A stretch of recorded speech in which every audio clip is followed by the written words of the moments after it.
بسم اللہ الرحمن الرحیم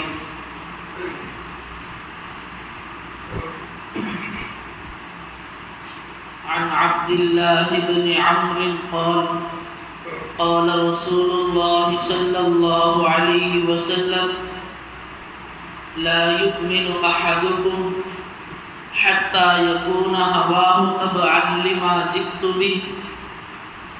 حضرت عبداللہ بن عمرو رضی اللہ عنہما سے روایت ہے، رسول اللہ صلی اللہ علیہ وسلم نے فرمایا، تم میں سے کوئی شخص مومن نہیں ہو سکتا جب تک کہ اس کی ہوائے نفس میری لائی ہوئی ہدایت کے تابع نہ ہو جائے۔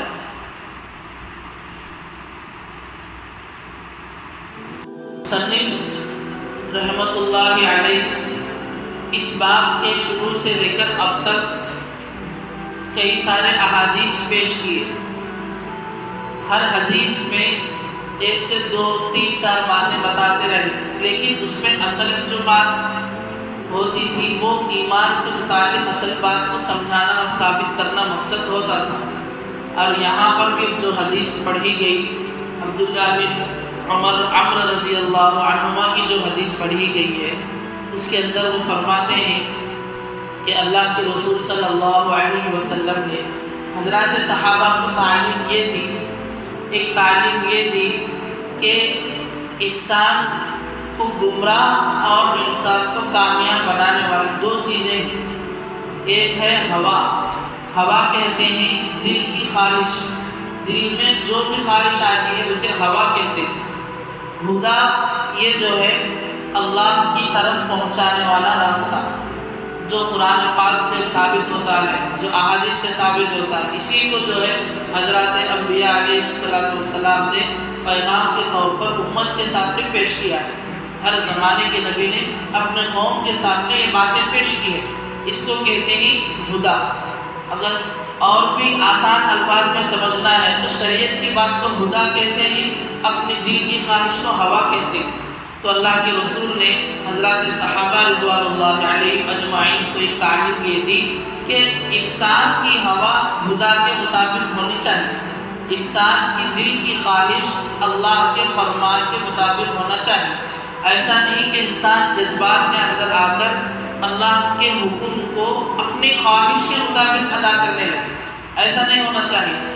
ایسا ہونا ہے کہ اللہ کا حکم ہو، اس کو ہم دلی خواہش کے ساتھ، یہ اللہ کا فرمان ہے، ہمیں یہ عمل جتنا بتایا گیا ہے بس اتنا ہی کرنا ہے۔ ایسا کرنا یہ جو ہے انسان کو کامیابی کے راستے پر لے جاتا ہے۔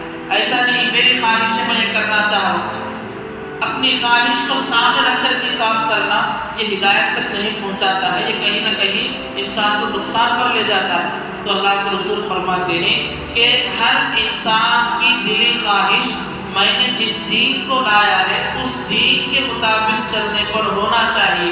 جس انسان کی دل کی خواہش میرے لائے ہوئے دین کے مطابق جڑ جائے گی وہ آدمی جو ہے کامل ایمان والا ہے، وہی حقیقت میں مکمل طور پر ایمان لانے والا آدمی ہے۔ اور جو باتیں احادیث سے قرآن سے ثابت ہوتے ہیں کہ ایمان والوں کے ساتھ اللہ تبارک و تعالیٰ کی رحمت ہوتی ہے، اللہ کی طرف سے برکتیں ہوتی ہیں، یہ جو سب باتیں، جو فضائل، جو باتیں ہم بار بار سنتے ہیں، یہ انہی لوگوں کو حاصل ہوتی ہیں جس انسان کے اندر کامل طور پر اللہ کے پیغام پر عمل کرنے کا شوق نہیں ہے۔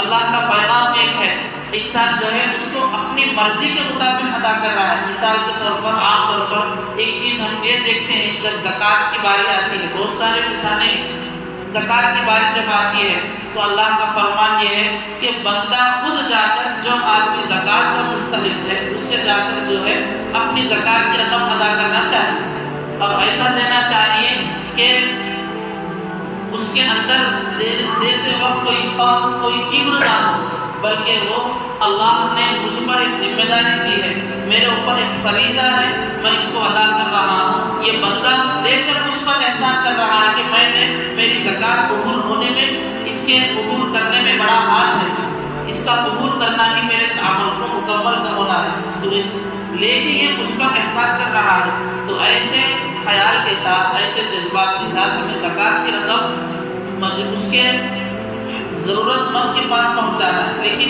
بعض علاقوں میں ایسا ہوتا ہے کہ بعض بڑے لوگ کیا کرتے ہیں، زکوٰۃ کی رقم کو اسے اپنے گھر کے پاس بلا کر کے گھر کے سامنے لائن کھڑا کرتے ہیں، کبھی چیزوں کی شکل میں زکوٰۃ کی رقم ادا کرتے ہیں، کبھی مال بھی ویسا ادا کرتے ہیں. یہاں پر مسئلہ یہ ہے کہ آدمی اللہ کا حکم تو ادا کر رہا ہے، لیکن وہاں پر اس کی مرضی کے مطابق ادا ہو رہا ہے. اللہ جو چاہتے ہیں ویسا نہیں ہو رہا ہے کام، اس کی دل کی جو خواہش ہے ویسا کام ہو رہا ہے. تو یہ باریک بات ہے. اس حدیث کے اندر یہ بات سمجھائی گئی، جو بھی کام کرنا ہے اللہ جس طریقے سے چاہتے ہیں اس طریقے سے ہمیں کام کرنا ہوگا. وہی کام کرنے والے کو اللہ کے رسول نے فرمایا کامل ایمان والا. ایسا نہیں کہ ہمارا دل جو طریقہ بتائے ہم اس طریقے سے کام کریں، یہ جو ہے کامل ایمان والے کی نشانی نہیں ہے. بس ایک مثال ہی کافی ہے.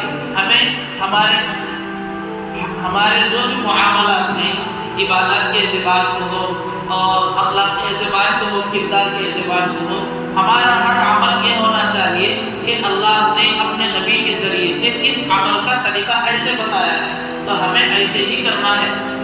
ہمارا دل یہ چاہتا ہے کہ ہم ایسا کریں، اس میں تھوڑا اضافہ کر لیں، یہ سب باتوں کو اس میں دخل نہیں دینا چاہیے. اللہ تبارک و تعالیٰ سے دعا ہے کہ اللہ تبارک و تعالیٰ ہمیں اللہ کے رسول کے پیغام کے مطابق اپنی زندگی کو گزارنے کی توفیق نصیب فرمائے. جہاں اپنے نفس کو، اپنے دل کو خوشی ملتی ہے، وہاں پر جو ہے اپنے نفس کے مطابق کام کرنے سے ہماری حفاظت فرمائے. سبحان اللہ و بحمدہ، سبحانک اللہم و بحمدک، ونشہد ان لا الہ الا انت ونستغفرک ونتوب الیک.